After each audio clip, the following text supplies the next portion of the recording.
Hello, golfing world, and welcome to another episode of Golf Subpar. Colt Knost and Drew Stoltz coming at you.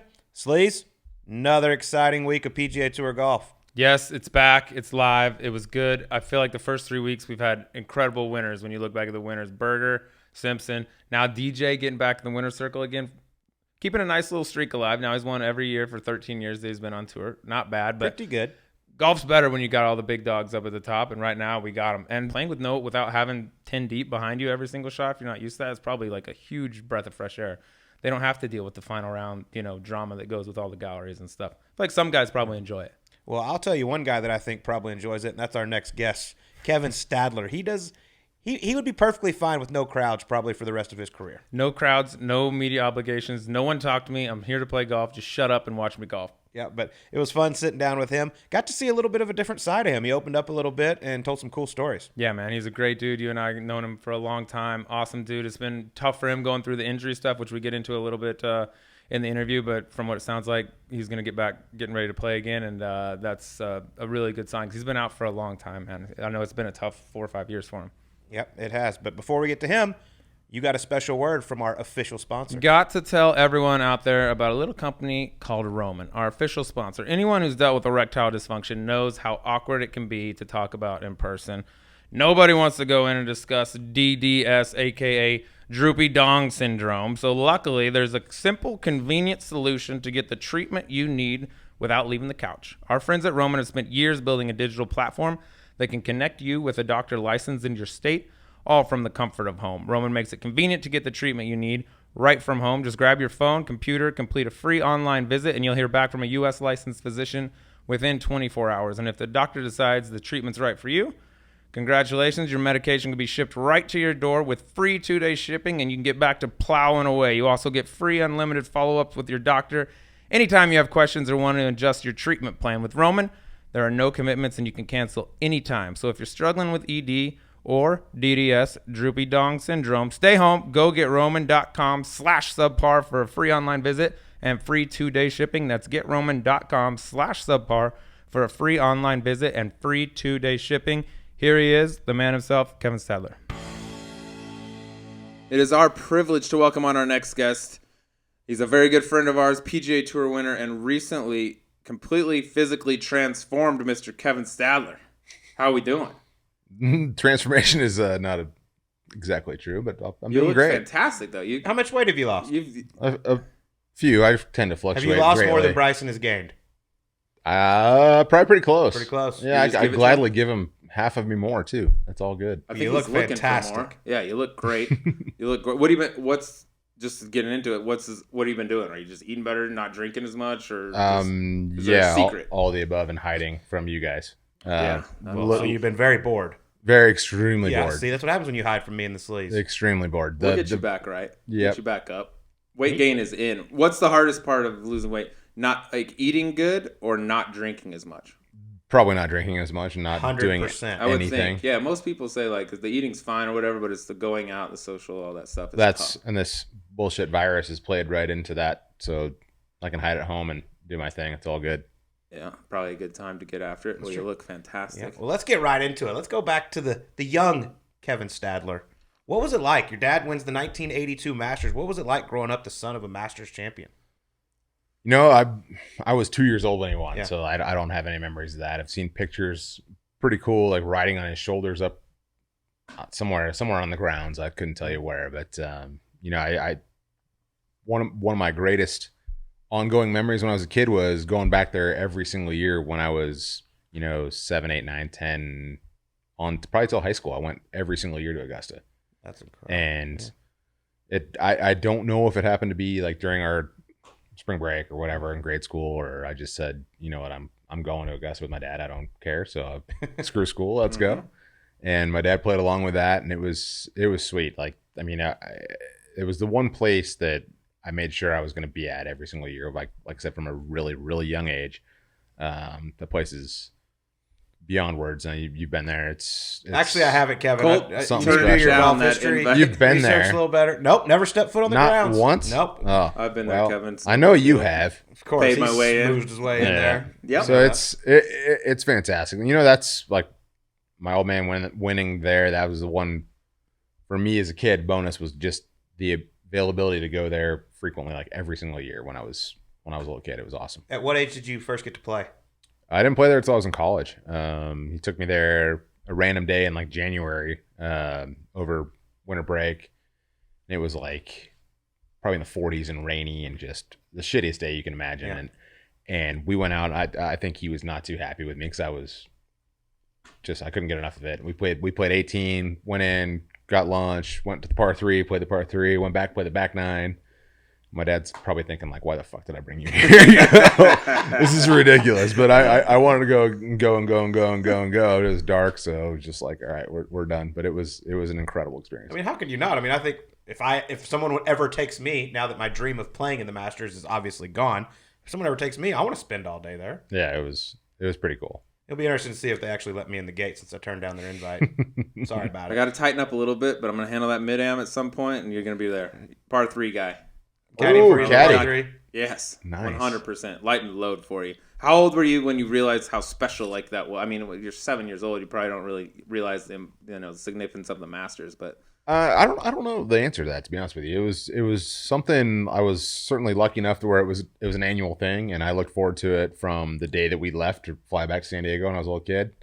I couldn't wait till the next year to go back there. It was it was just a cool trip. He had all of his buddies went back, and we rented a house, all stayed there, and I just kind of roamed free. Like I was a little golf nerd when I was a kid. I couldn't get enough of going out and watching my dad play, watching other people play, and just kind of roaming around. And it was a different time then. They didn't really give a shit. My dad's like, "Yep, we'll pick you up at 5:00, regardless of when he played." Like he played at 8:30. I'd go watch him, and then I'd just wander around and watch all these other guys. So it was just let loose inside the gates of Augusta as a little kid, and with a player family badge thing, just going and wherever the hell you wanted to. It was pretty That's awesome. It was pretty cool. Did you know from a really young age, like professional golf is what you wanted to do?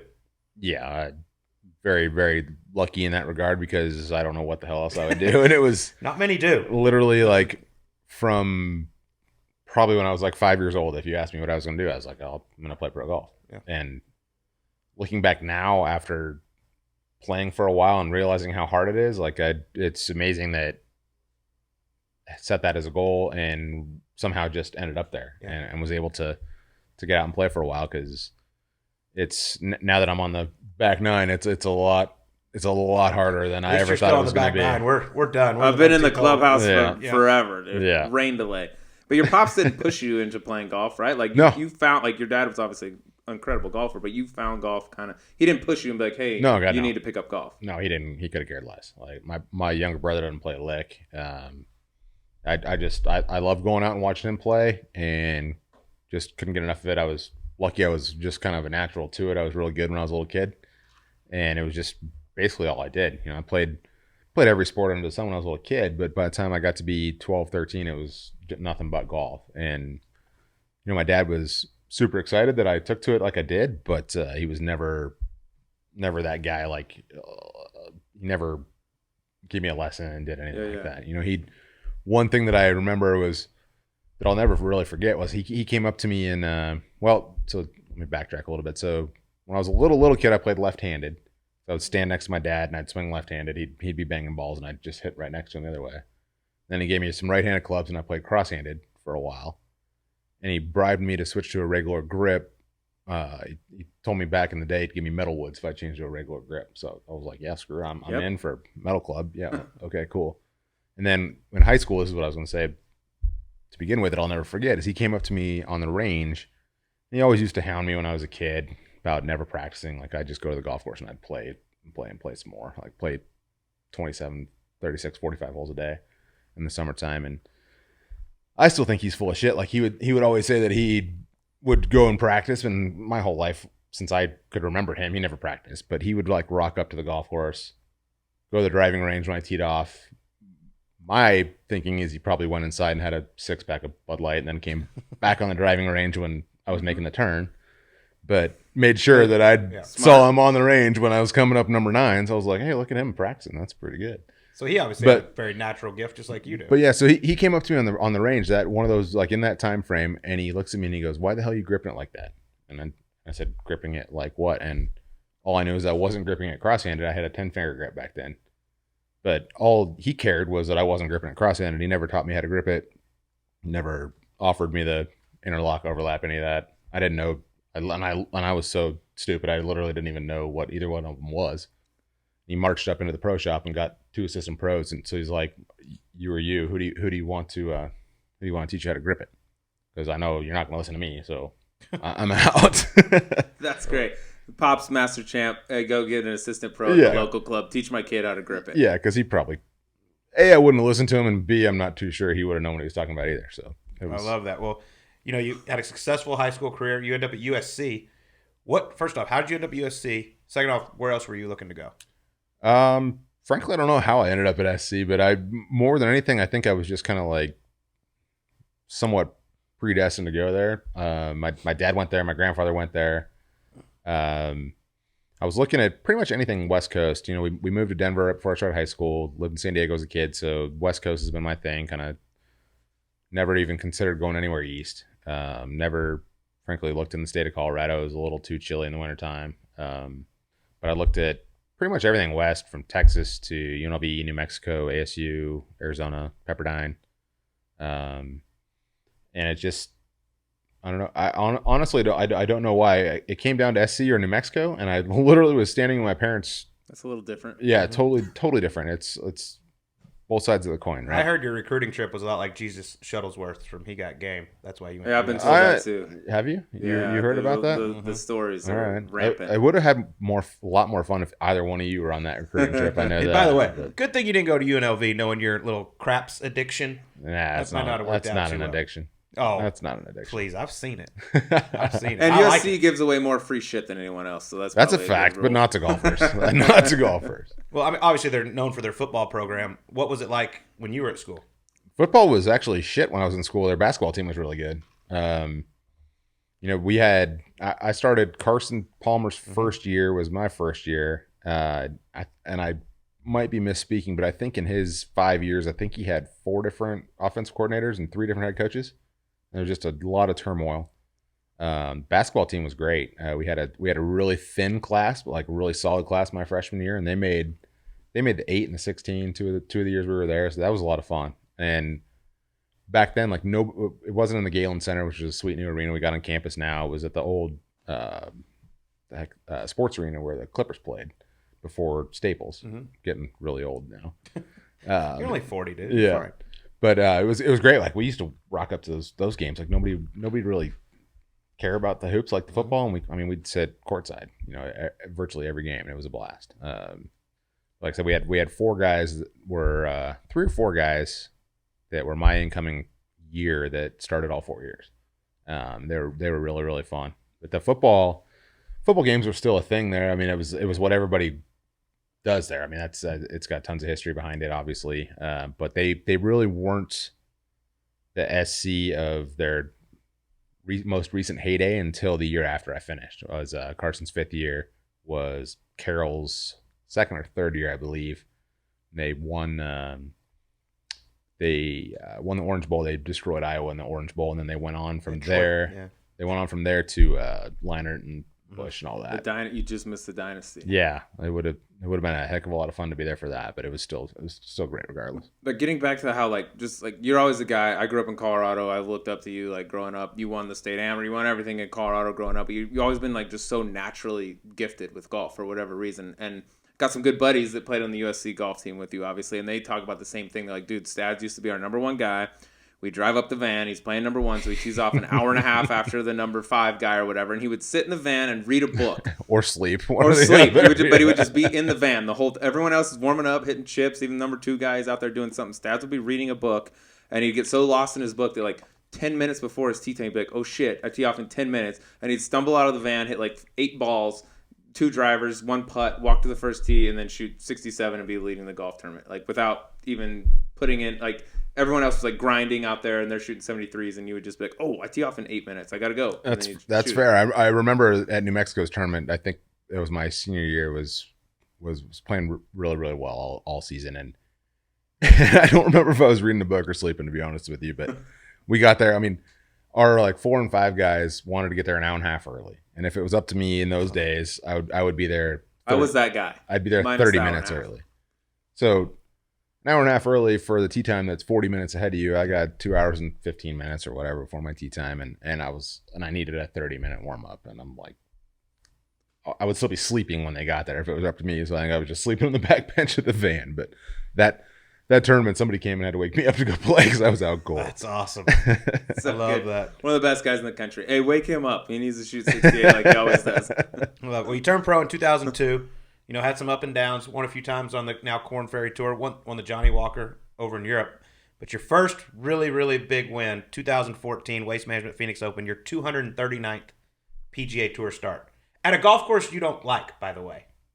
Never been my favorite one. Exactly. Yeah. So how does it all come together on a week? First off, you live across the street. I don't Yeah. understand how you don't like the golf course. So for starters, my first really, really big tournament I won was the first pro tournament I played in, going back to my dad's stories here. My dad caddied for me at the Colorado Open in 2002 was the first tournament I played. That is a big one. First tournament I played as a pro, and happened to win it in a playoff like that. That was really cool. My dad was still playing really, really well. Took his time off to come caddy for me in it, and it's a funny story on like the 14th to 15th hole. We were right in the thick of it. I don't remember where I was in the tournament exactly, but we're playing a mountain course up in Vail.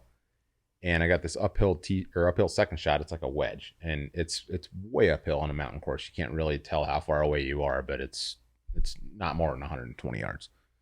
And my dad walks off the distance. Like there's, it's just a normal nice country club. There's no yardage book, like you got and whatever. And he finds a head that's like 20 yards away, and he walks it off, and he gives me the number. The pin's in the back up this big tier, and he's like, yeah, you got 112 to the front and 145 to the hole. And I'm looking at it like it looks like it's 110 yards. I'm like, are you serious here? And he's like, well, let me go double check it. So he waddles back and finds the sprinkler head again. Waddles. and he comes back and he's like, 112 and 148 or whatever it was. And I'm like, okay. So I hit this thing and stripe it right at it, and it flies 20 yards over the green. And I'm just looking at him like, what like that? I don't hit it that far, right? And I chip it about 50 feet past, like I got this impossible chip, goes all the way down the hill to the front of the green, and I hoop it coming back up from like 50 feet for par. And he walks off the green. He's like, "Hey, thanks." And I was so mad because I thought I made two, and I'm like 20 years old or whatever, 22 years old, and I'm like, "What the fuck are you doing to me here? Like, giving me bad yardage?" And he's like, "Yeah, thanks. I screwed that up twice." He added stuff. Yeah. A good friend of ours, Matt Irwin, did that to me one year in Torrey Pines, and I knew it right as he did it. But he did it twice. I was like, Yep. all right, you're definitely not a caddy. Yeah, But stick to playing. so anyway, back to Phoenix.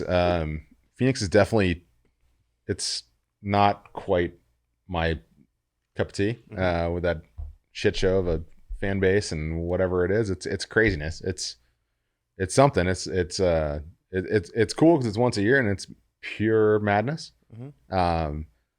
Something I played like 5, 6, 7 years time. I don't know how many times, but never had any success really, and kind of frankly was a little bit over it. Where I loved every other tournament on the West Coast. I played them all every year virtually, and it was getting to the point where Phoenix was going to be the perfect break in the schedule. Even though like you said, I live across the street, literally across the street, and it was just kind of the way it was slotted in was going to be a good week for me to have a break.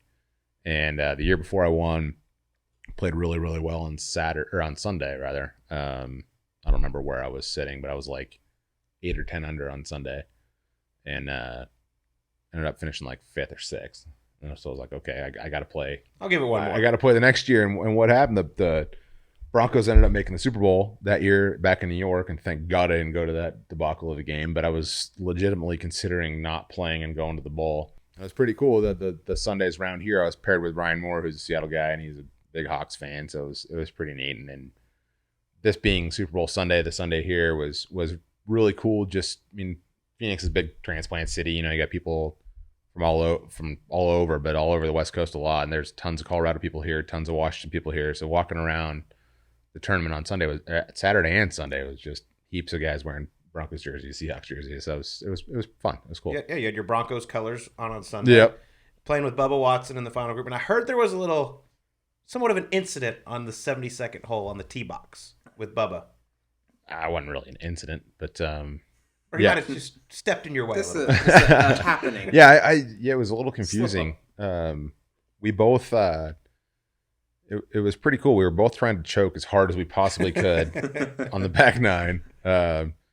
On 15, the par 5, he drove it in the water. I hit my second shot in the water, and we're just like, "Here, you have it. No, you have it. I don't want it. You have it." But we both ended up making pars. He made about a 20-footer for par. I made about a 15-footer for par, and he bogeyed 16. And 17, that pin was all the way in the back in the middle, which is real dicey. And we both drove it on the green, but like way over on the right corner. So you almost had to putt. Like you legitimately could have putted it into the bunker if you weren't too careful. And we both 2-putted there for birdie. And I think that at that time he kind of forgot that he bogeyed 16 and tried to jump in front of me on the tee on 18. I kind of had to shoo him away, but he was. What is shoo? Yeah, what is I don't know. Elaborate on shoo. I don't really know. Ryan teed off first because Ryan had made kind of a charge. I think he'd birdied 3 in a row or 4 in a row at that point. He hit, and I knew I was second. I don't want to drive after Bubba. Yeah. Especially on that hole. That hole does not suit me very well. I hit it about 10 feet farther than you two, so I can't carry that water on the left. Not long. Well, you smashed that one, though. Yeah. That one I did. There was a little adrenaline involved. I heard he one. stepped in to tee up his ball, and you kind of just walk up and go, "Excuse me, what?" Do you think you're doing? Pretty much. Like he thought it was his turn to hit, and he had his peg in the ground. And I was like, "Nah, I'm not hitting, and I'm not hitting after you." Did he say anything? No, he didn't. He was a little flustered. He didn't really know. Because like normally, if it's not the 72nd hole, if it's you just Friday and that happens, you're probably whatever. Yeah, go ahead. Exactly. The weird thing for me was like he seemed more nervous than I was, which should not have been the case. Well, he's nervous everywhere. Yeah, he feels is, like a jittery dude. He is, but like you said, it was 200 millionth tournament I've played without winning, and who knows how many he's won? Probably double digits, and it's like he'd been there and done that a lot. And I had the one thing I remember was Shannon, my caddy. We were on AT&T, and it's honestly I hit a 3-wood off there a lot because I can't carry that water, and it takes a lot of the trouble out of play. And I asked him, I was like, we got up there once we got Bubba out of the way. I still didn't even know what I was hitting. He's like, "Do you like driver or 3-wood?" And he goes, "Well, it's just a 3-wood, isn't it?"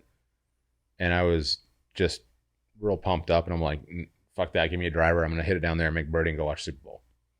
And he goes, "Okay, I love it." And didn't make birdie, but thank God that. But you had 110 yards into a back right pin, which is I mean the hole's 450. That's absolutely moving it. Yeah, it was a good one. Yeah, and then Bubba Watson goes on to miss a 5-footer for par to force a playoff.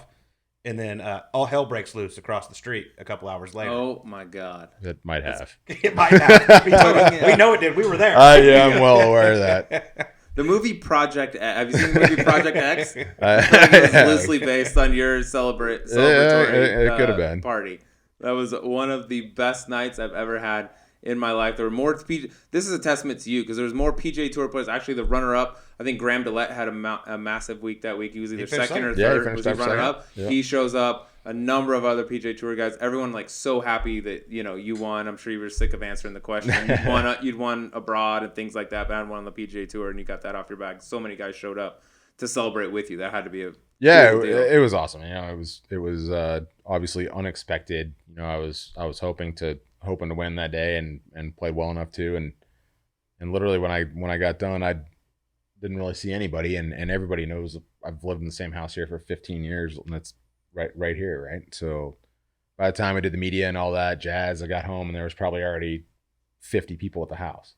Like they were already having their celebratory party and it was fun and people just kept pouring in the rest of the night. Yeah, I heard in your press conference you said, "I'm just looking forward to a quiet evening and watching the Broncos." Yeah, I wanted to go home and watch the bowl and do you remember the Super Bowl? I didn't even watch it because I remember somebody came in during the presser and said that that the first series we snapped out of the end zone for a safety, so it was an ominous start, and they were getting crushed at halftime, and I made a real effort to try to watch the second half and calm everybody down, or the second half and calm everybody down at the house, and was ready to watch the second half, and they returned the opening kickoff. And I turned the TV off and I said, "No one turns the TV on again the rest of the night." Yeah, there was about 100 people all celebrating as if they had won the Phoenix Open. Yep. Yeah, rightfully so. That's exactly what you do. I remember showing up the next morning because I left my car there. I'd left my car. I show up at 2 p.m. or whatever it was. I mean, it was late in the day. It was a long night. I show up. I walk in. I was texting. He was like, "Hey, I'm coming to get my car. My keys are there somewhere, or whatever." Come in. You walk down the stairs. Same exact gear that you'd had on the night before, Broncos gear. You come in, you stumble down the stairs, you sit on your couch, you're looking at me. I was like, dude, I need to get my car, like my keys are somewhere in here. Then you had a water bottle in your hand, and you took it and poured the entire, remember that? You poured the entire water bottle over your head while you're sitting on your couch, and you're just like, dude, like, I can't even I don't blame find you. your keys and go. It was so good. There's a lot of truth in that. It was so good. What I want to go to a story. That's an incredible story because that night was unbelievable. But one of your first wins ever, minus the Colorado Open, the Argentine Open, or Argentine, I don't know how you say it. You went down there, and I won't let you tell the story, but basically you're going down there, you're a young kid, just turned pro, and you're going against the great Angel Cabrera in his home country, at his home place, and all the fans are out there obviously rooting for their local guy. You end up beating him on the 72nd hole. Some disappointed fans there, but you won him over. I want you to tell the whole story how that went down because it's a cool story. Yeah, it wasn't. That was 2006, so it was after I'd been on tour for a year, lost my card. I'd had a couple years on the nationwide tour back then. So I know I was kind of had my feet in the water, kind of had my bearings as a pro and whatever. And I went down there. My dad has been going down there since probably the early 90s. It used to be a big European tour event before their economy collapsed. And it was a huge event. And he went down, he won it early, and he ended up going back down there every year and playing. And my dad's a big hunter, and he loves going down there, and that's like the mecca for dove hunting on Earth. And he goes down there numerous times a year typically. And he used to use that tournament as he got older as a bullshit excuse to go down there and hunt and just have something to do. So we tagged along. Hayes went with us and played there. Somehow finagled his way into the tournament. Not surprising. Yep. And yeah, played really, really well and got paired up with Cabrera on Sunday. And like you said, it was kind of cool. It was a little bit of a free for all down there, like no ropes, like tons of people out there watching Cabrera, he's a hell of a player. He's an awesome guy. I actually don't think he'd won yet. He won the U.S. Open the next year, and I think he won Augusta after that. But he was already like a gun over in Europe. It was like a really, really good player. So we had tons of people out there watching, and like they weren't rooting against me, but they were very much so rooting for Cabrera. And I honest to God don't really remember, but I think I had it fairly under control coming in. I don't remember if I won by 1 or 2 or 3 or something like that, but won the tournament. And then we're sitting there on 18 green. They're doing the wrap up deal, and everybody is sitting on the green, you know, and they interviewed the low AM kid, and then they interviewed Cabrera as the runner up, and they're all up there giving their speeches in Spanish. And I can speak some decent Spanish, and I was sitting there thinking, and I knew my dad back when he won gave his speech in Spanish and did a pretty good job. I've heard from a number of people he crisscrossed a handful of words here and there, but what are you gonna do? Yeah, exactly. But I think they respected the fact that like at least you tried, right? Yeah. So I'm sitting there thinking like, still have no idea. I'm a lot better off if I just start winging it and then thinking about what I'm gonna say, and I listened to the two guys talk already, so it was like in my brain what they said. I'm like, cool, I can do this. And I got up there, and I didn't really know Angel at the time, and the whole round, you know, we hardly talked to each other. He speaks pretty good English. He doesn't like to act like he does. I've heard that. He doesn't want people to know he does. He just will say, "¿Qué pasa, amigo?" He calls me gordito. Same as you, probably. But you know, I got up there and I did the spiel in Spanish and sat back down right next to Angel, and he looks at me and he's like, just this look of bewilderment. He's like, basically was like, what the fuck was that? Like, where is that, man? He's like, I've been talking shit about you all day. You understood everything I said? And I asked him, I was like, was that good? And he just reached over and gave me a hug. He's like, yeah, that was awesome. And he was so much more excited just about the fact that I got up there and gave a speech in Spanish than anything that seemed like for the whole day. And from then on, that guy's like been my freaking boy. Like, I played, I think that was 2006, and the very next year is when I won that Johnny Walker in Australia and got European status. And I went over there, and he was still playing there, and we got paired up a handful of times over there. And like he was just been awesome to me ever since that tournament down there in Argentina. It was pretty cool. Yeah. Dude, Angel's one of the best. Yeah, he's fantastic. He's awesome. He does speak very good English. Yeah. He just doesn't like to go. But let's go to your first Masters. After you win Phoenix, you get in your first Masters, which happens to be your dad's last Masters. Oh, I'll tell you, One more thing about Angel was yeah. pretty funny. Sure. He won the U.S. Open. I think it was the next year, maybe 2 years later, and he gave his speech in Spanish through an interpreter.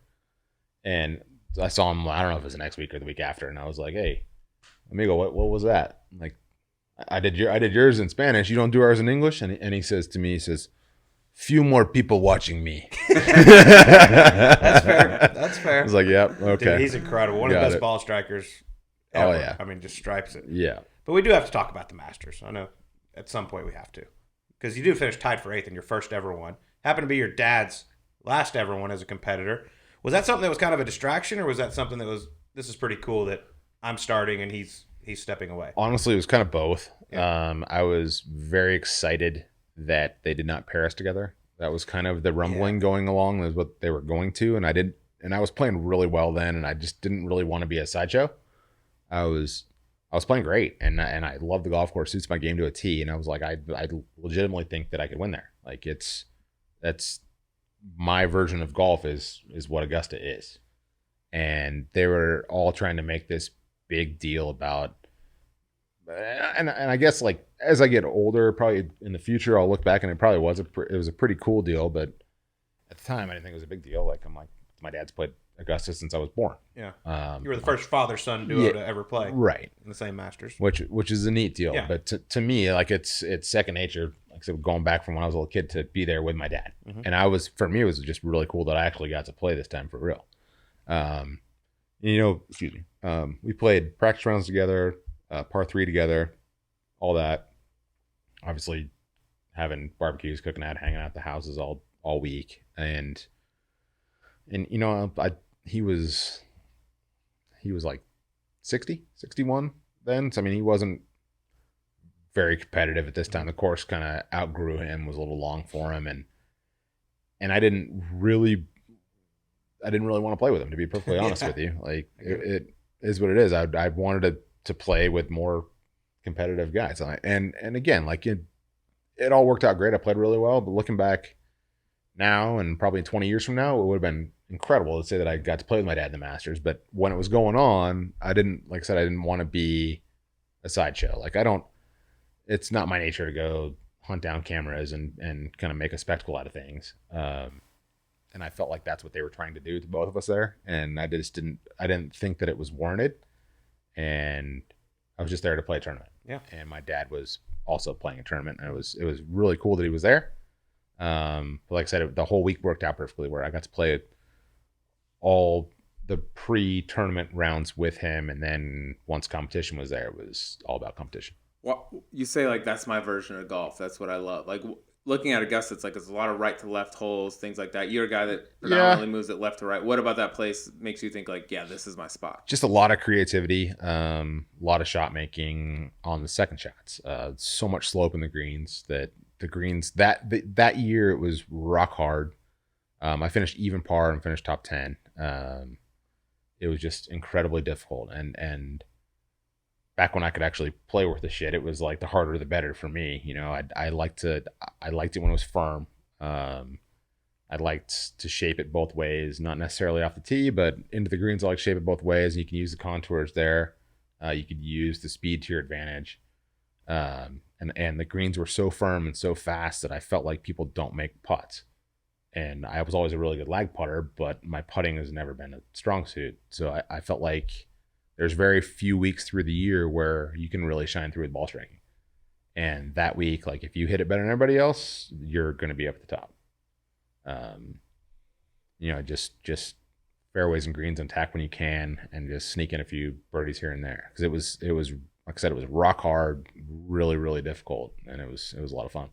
There's another week like that, the U.S. Open, where you were actually, I think, leading the U.S. Open at Shinnecock, but the year that they lost the greens, they lost the course, it went to an absolute gong show out there. Do you feel like the USGA owes you a major championship in that you were leading before they lost the golf course? I wasn't leading. Definitely was. You were not right leading. there, though, right?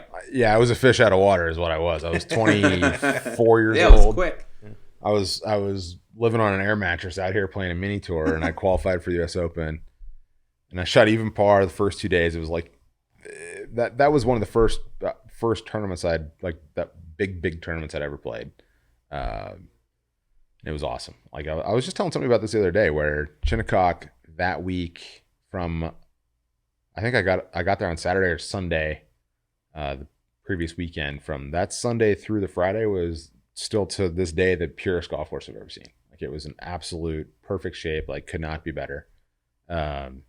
We played tons of practice rounds. We played 9 on Sunday, 18 Monday, Tuesday. I played 27 holes on Wednesday. My dad's caddy was caddying for me. We played. It was so good. I was like, I couldn't get enough of the golf course. Played 18, and I was like, I want to play 9 more. Like, this place is literally the best golf course I've ever seen. And then I shot 68, 72 the first 2 rounds. Was even. Had like a 2 p.m. tee time or something on Saturday.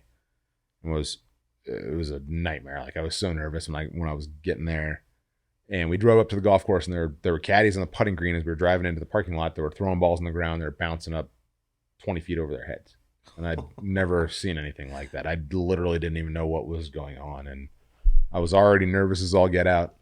And then I saw that, and I'm like, can I just withdraw? Like, I can't do this, right? So missed the green on one, missed the fairway on one, chopped it up on the green, hit a pretty good shot, had 30, 40 footer downhill sidewinder.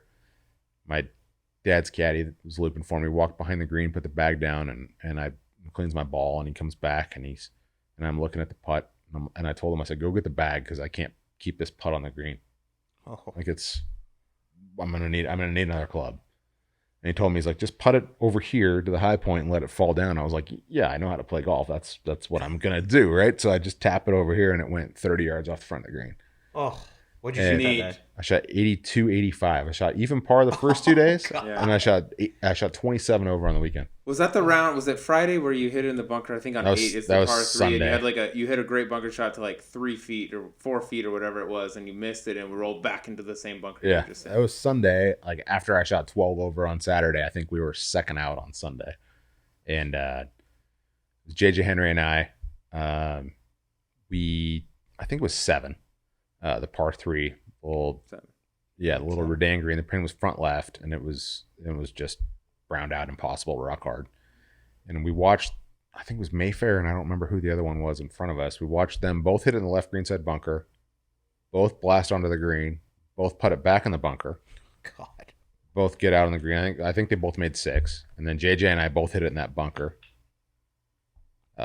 He half knifed his out about 25, 30 feet long. It was just like, okay, you're going to be back in the bunker now. And I almost holed mine and went about 2 feet past. And JJ putted it back in the bunker. And then he splattered it out, and he made it. And the whole time I'm watching it, thinking, like, I want to jam this in. I got a 2-footer that's probably got a cup out left if you're going to baby it, or just like rip it in. And I didn't have the balls to rip it in. So I was like, I'm just going to tap it over here to the left, and trickled out on the high side. I'm waiting to tap it in, and it just keeps on trickling, and it goes back into the bunker. Neat. Like, that was the whole. They were like watering it in between groups, right? They started watering it after our group. After his group, cool. I remember that his group was the one. They're like, we got a problem. Now that Kevin's made it 12, we should start watering. Well, after we've had 4 guys on here, and they've all been in the bunker and then putted it back in the same bunker. I think we need to do something about this. Awesome. That's fun. You've dealt with some injuries to your hand the last few years. It's great to see you getting back. You want to give us a quick update on kind of how your hand sits right now and all that? Yeah, this is 100%. It's good to go. Awesome. Yeah, it was a mess, a long story that's not worthy of anything, but took about 3 or 4 years to find the root cause and finally got it fixed. And unfortunately, what I've been trying to dig myself out of now is all the weird motion and body habits that I got into while that was seemingly an unfixable problem. But it's good to go now. Trying to get ready to go back out. I'll play a couple times this summer. But really just kind of got an eye on the start of the next season. So I'm hoping, I mean, who knows in today's world if they're going to end up combining the season. Hopefully we go off without any more hitches and it resets is what I'm hoping for. So it's like the second or third week in September will be the new season that I'm really just kind of hoping to be ready to roll. Feeling for that. Confident, though, that you can get back out there and get amongst it? Yes and no. I mean, I've been away from it for so long that I wouldn't say I'm feeling confident by any means, but it's the last couple weeks, it's finally the ball striking starting to turn around a little bit. It used to be my bread and butter, and that's been just MIA for 5 years. So hasn't been overly exciting trying to pin that down, but I've been starting to see a lot of improvement here lately. So if that can stick around, and the cool thing is, like, I've I still see the game the same exact way. Every shot approaches or presents itself to me the way that it did when I used to play well. It's just been frustrating for the longest time now. I can't hit those same shots. I still see them all, and I react to them all, and I want to hit the shots, and it hadn't really been there. But it's been literally the motion's been so out of whack that I can't really repeat it. But it's been really getting a lot better on the range. So yeah, that's we'll see what great happens. news. I mean, just to get the pain away and be able to get back out there and see what happens. Yeah. But your biggest test is about to come because I believe Emergency 9 is next. So you want to get it a little E9 right else, now? Or would you like to get to No. We'll give everyone a quick update. Like, what's your status? Like, how many starts you got? What do you got to do? did. All that stuff. How many left? To be honest, I don't even know what I need to do. I've got 23 events. I'm gonna play one. I'm gonna play in a couple weeks. That the John Deere turned into the Workday event at Memorial. I'm gonna go play that just because I love the golf course, and I'm not in the Memorial, and I don't know. Who knows what's gonna happen next year? But I'm not planning on, unless I play really well, I won't be in it next year either. But it's a tournament I've historically played well at, so I was like, hey, you know what? I'll go out there and play that one just for the hell of it. Then after that, so I'll essentially have 22 events for when the next season kicks off. So it's pretty much full season. So once September rolls around at the Fry's up in Napa, I'll kickstart that with 22 events left. Beautiful. I love it. Tear their ass up. Get amongst it. Now let's get into the little fun. We do a little thing called E9 here, Stats. Just 9 quick questions. More of a fun type of little rapid fire right here. Question we ask everybody. If there was a movie being made on the life of Kevin Stadler, what actor would you want to play your role? Yeah, dude. It's real. He's probably dead, but I'd say Chris Farley. He is. He's dead. He's not probably, he's not probably dead. He's dead. No, he's dead. Most I was going to say definitely he's dead, not but I would here. probably say Chris Farley. We like to give our opinions on this. I like that. Okay. I think John Daly picked Chris. Well, John Daly picked Chris Farley and Matt Damon, which take that for what it's worth. A little bit of a range. Can I pick Colt?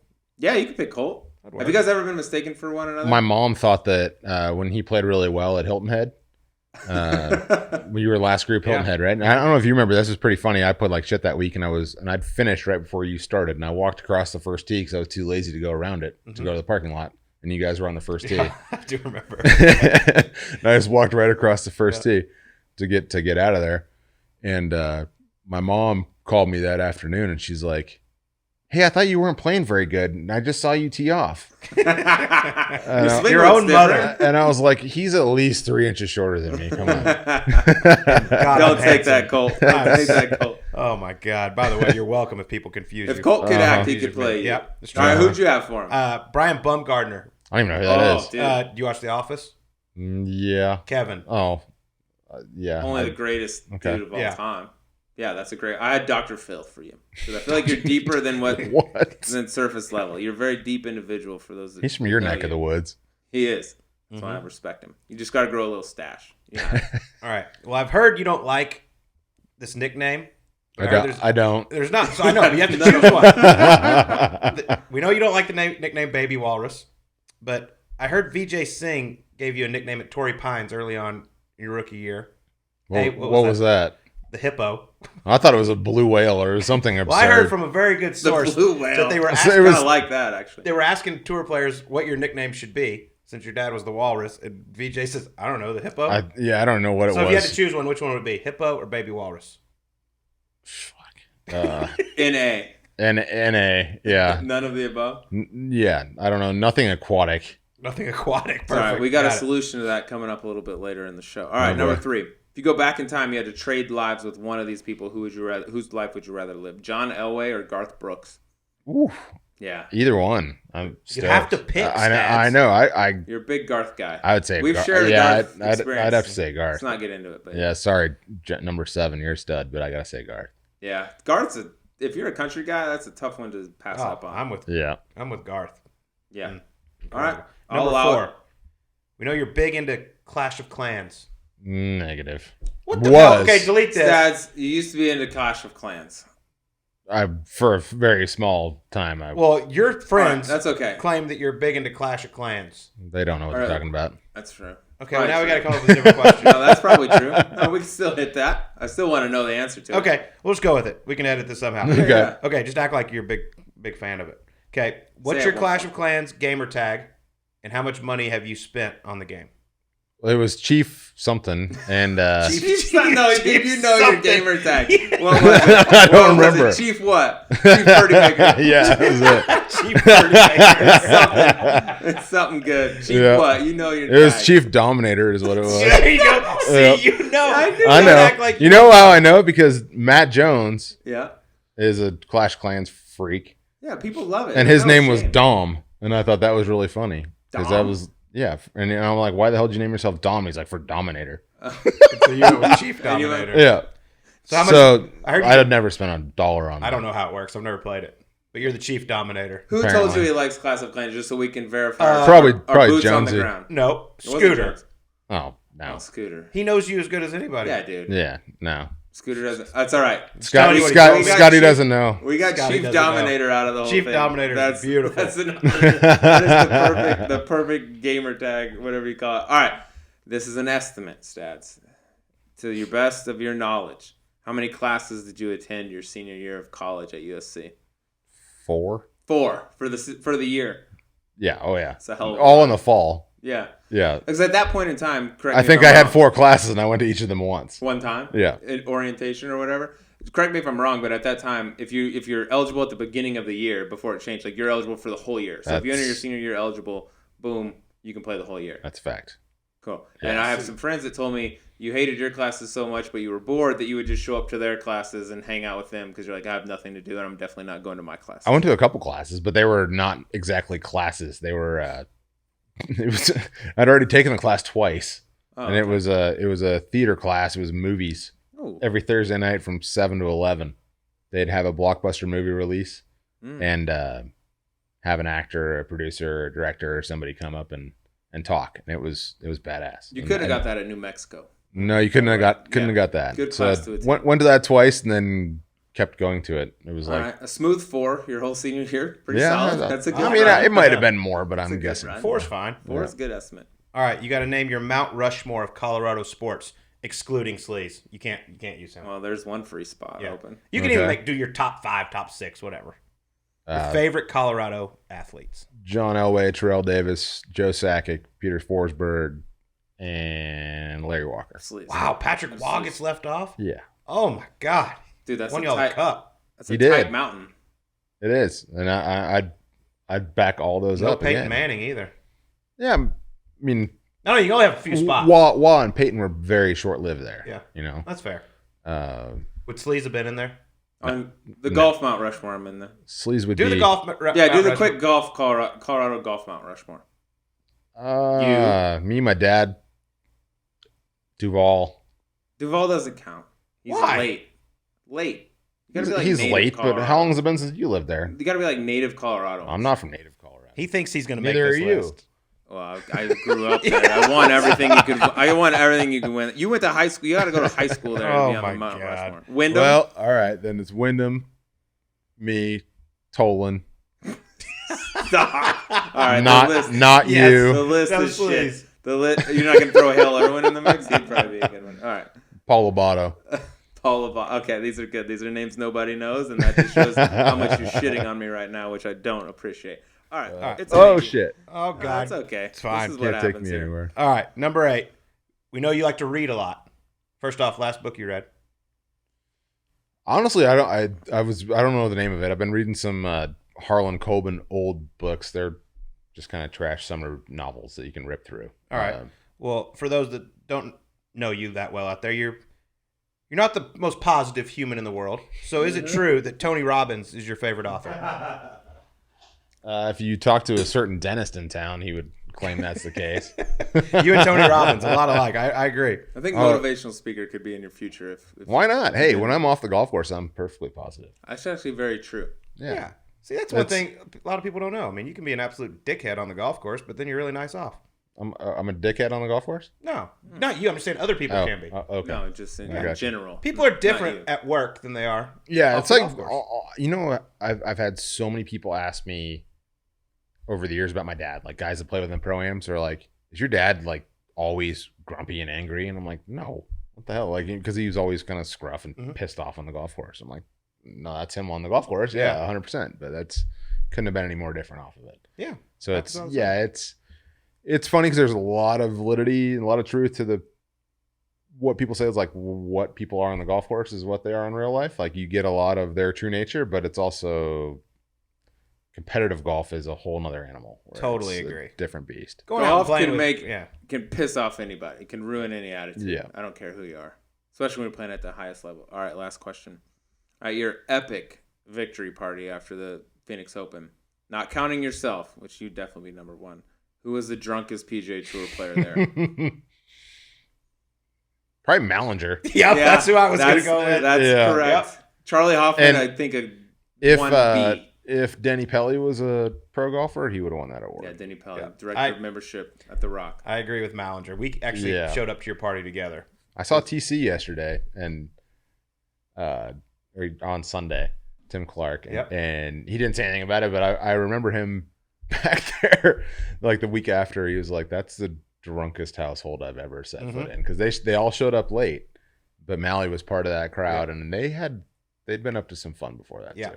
I agree. And I also heard that you still struggle with the smell of Fireball to this day. Oh God, I won't touch that. That's night. Pure disaster. One night only. No. Andrew Buckle was throwing chicken wings into your ceiling fan, and he's like, "Chickens can fly." Chickens can fly. Buckle could have been. He's in the mix too. All right, this is the solution right here, dude, to your nickname dilemma. I've already solved it for you.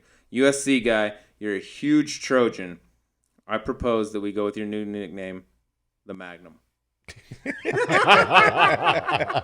an incredible nickname. The biggest Trojan there is. That's pretty funny. Yeah. All right. It's also not applicable. Forget this. I like it. The Smallrus and whatever else. You're now known as the Magnum. No. Awesome, Stads. Well, man, this has been Magnum. This has been an absolute pleasure. Really I already have a nickname. I don't need one. No, Magnum's better. Magnum's better. But thanks for joining us on Subpar. All righty. Thanks, guys. And that was the one, the only, Kevin Stadler. You know where you stand with Kevin. He's very dry, but you know where you stand. And I enjoy it. That's the most I've ever seen him open up. Yeah, dude, he's a tough nut to crack, like especially for media and stuff like that. But we known him for a while. It was cool to get his story because he hasn't told it for a long time. A lot of people just like, where'd Kevin Stadler go? Last thing we know, he was winning the Phoenix Open, and then all of a sudden, bam, he's gone. I know that wrist injury was a hard thing to get diagnosed. He explored a lot of different options, but for the first time, like, A, he looks great. B, his wrist, he says, 100% my wrist is fine. So looking forward to having him back out there. But dude, he's fun, and he's a really, like, you kind of heard some of the stories. He's not the super Mr. outgoing social guy, but he's a really like smart dude, which he like tries to hide a lot, but he does a ton of reading and knows a lot of stuff. For not being an outgoing guy, he has hands down the greatest victory party I've ever been to from anybody that's won on the PGA Tour. I've never seen more people celebrate as if they won on the PGA Tour as I did that night. There was 100 people in there all celebrating like we won. We did it. It was one for the ages. Yeah, it was a blast. But it's cool talking to a guy like that who grew up the son of a Masters champion. Like, I mean, those are some big shoes to fill. And Kevin's had a great career, one of the best ball strikers I've ever seen. Besides the injuries, the anchor ban really hurt Kevin, I believe. But it'll be interesting to see if he can come back. He seems like he's starting to. He's not quite Tony Robbins positive. You're right. But he's working his way there. Yeah, Kevin's the type of dude who goes into the Phoenix Open, wins, and he's like, "Oh, I'm playing like shit. I stink. My game's no." He's never like high on his game ever. He could be playing incredible. He's never like, "Dude, I'm really optimistic. I think I might win this week." But for the first time in the last couple of weeks talking with him, he's like, dude, it's actually like I'm starting to hit some golf shots. I'm starting to play a little bit of golf right. It starts to feel like old me again. So like I'm pretty optimistic for him. I think, hopefully he gets out there and kind of starts hitting it the way he did, because like you said, when he was playing at his peak, it was hard to find a guy tee to green that was better than Kevin Stadler. Next week, we'll be joined by arguably the best hair in the game of golf, without question, and one of the most opinionated men in the world of golf, Mr. Brandel Chambly. Yes, the Silver Fox himself will be in studio. We will do our best to get him to say something mean or outrageous that causes huge stir amongst golf Twitter, which doesn't take much. Yeah, you can just say golf or golfing. That'll do it. I'm sure he'll say something more controversial than that. All right, well, that's it for us. We'll talk to y'all next week on Golf Subpar.